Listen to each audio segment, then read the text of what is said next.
Greetings and welcome to a new channel called Cocktail Coup. Now if you're watching this on Tiki Triangle, I really encourage you to go over to youtube.com/@cocktailcoup and subscribe there.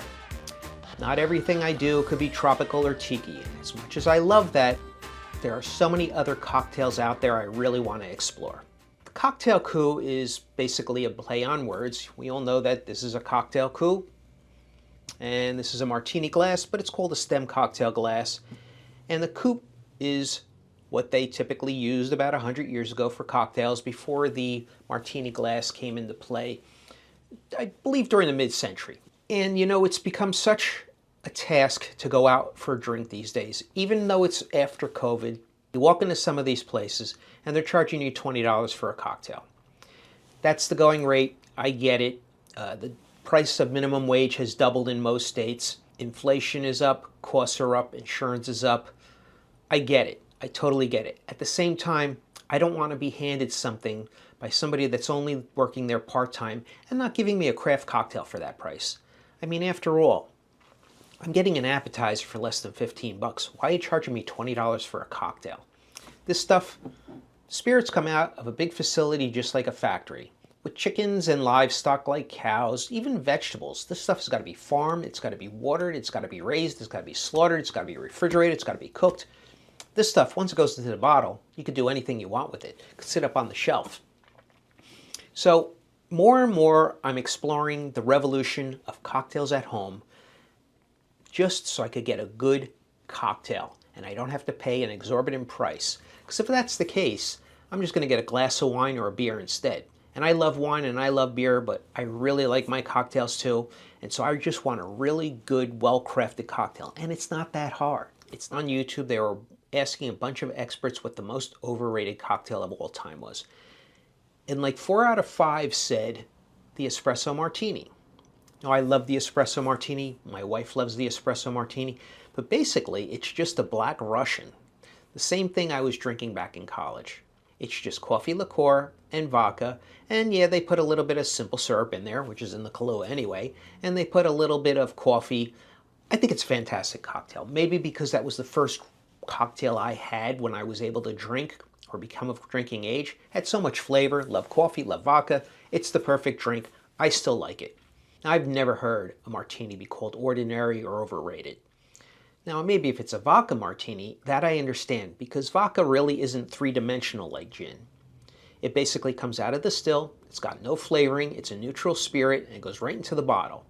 If you pay close enough attention, they will taste slightly different, but gin is where it's at.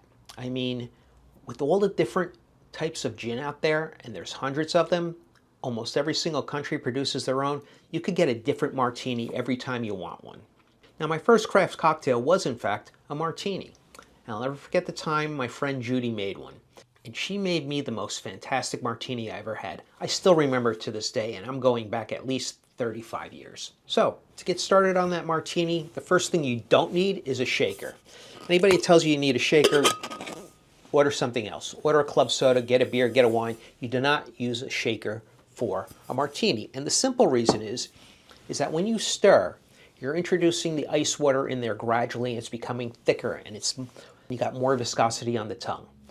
And it stays colder longer. Whereas if you just shake it, you're going to get all these little ice particles, and it's going to water down the drink a lot faster. Too much water, and the alcohol becomes bitter.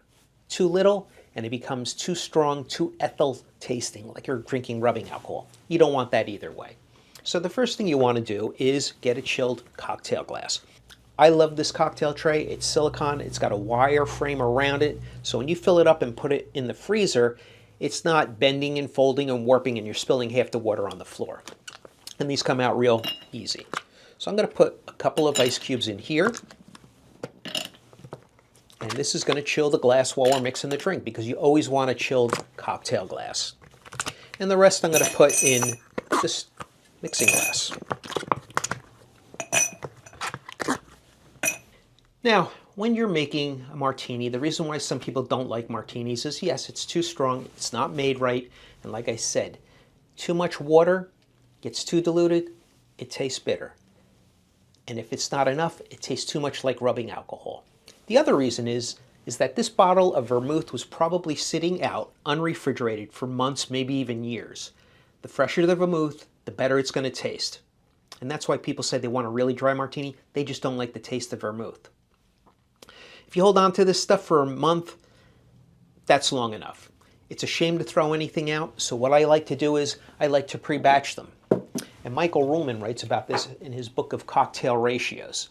He mentions me in the book. Thank you for that, Mr. Ruhlman. And what you do is you take the rest of the bottle that you're not using, and we're going to do it 3 to 1. 3 parts gin to 1 part vermouth. So 2/3 of this is going to be gin, and 1 part of this is going to be the vermouth, so we don't waste it. Just stick this in the freezer, and you have martinis whenever you want. This will last for months, maybe even years. I don't know. They don't last that long in my house. And if you want to go take it a step further, just include a 1/2 ounce of water per drink. So if you're going to do 6 ounces of gin, you do 2 ounces of vermouth and 1 ounce of cold spring water. Shake it up, stick it in the freezer. And what I like to do is I like to use the bitters. When I go to pour one, then I'll put the bitters in last, just so it gives it a brighter, fresher flavor. Thank you, Michael Ruhlman, for that tip. Now we're going to make our martini. 1 part vermouth,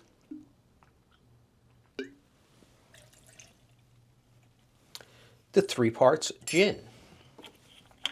Now, like I said, there are so many different types of gin out there.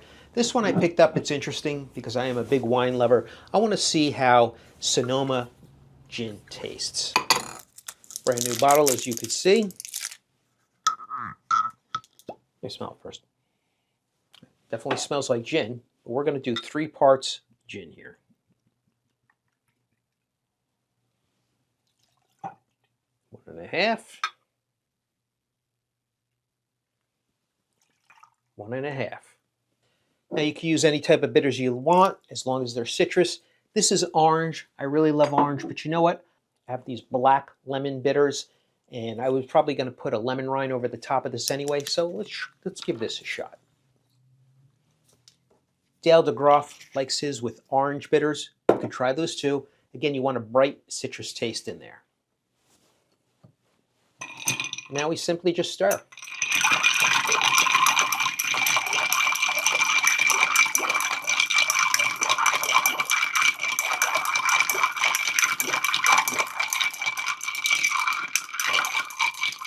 You're going to see this ice reduced by about half, and by that time, this glass is going to get cool. You could feel it, and you're almost done. I like to give it a really good stir for about a minute or so. Now, this ice, don't waste it. Simply recycle it, put it back in the freezer, whatever you want to do with it. Save it for your next drink. But we have a nice, cold cocktail coupe here.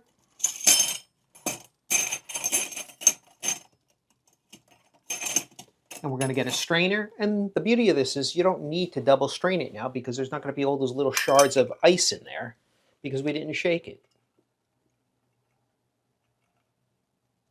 Oh, even have some left over. Goes right to the top. And I know James Bond, he's really cool and he wants it shaken, but you know what? He's a fictional character.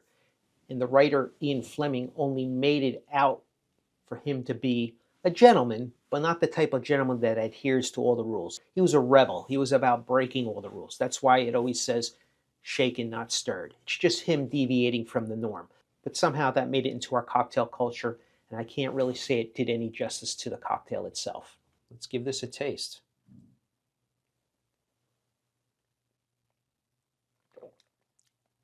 Wow, that's a really nice martini. This is a very interesting gin. Very floral. And on the back here, it says, classic gin botanicals such as juniper, coriander, and a proprietary blend of hand-zested local citrus and exotic spices. Sounds very interesting. I'm going to give this a smell. Yeah, I mean, it smells like gin, but once you taste it, you really taste that it's a very different cocktail than any other gin martini.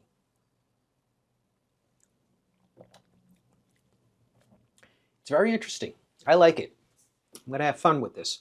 I'm going to try it in some other mixed cocktails, but this is something you could use straight in a martini, maybe a gin and tonic.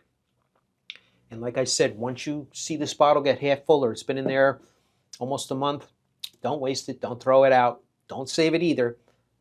Pre-batch some gin martinis, put them in the freezer, and you always have them when you need them. Or a friend comes over, or you have a celebration, or you just want to have a drink. You don't want to go out and spend $20 for it. That's what this channel is all about. Cocktail Coup on YouTube.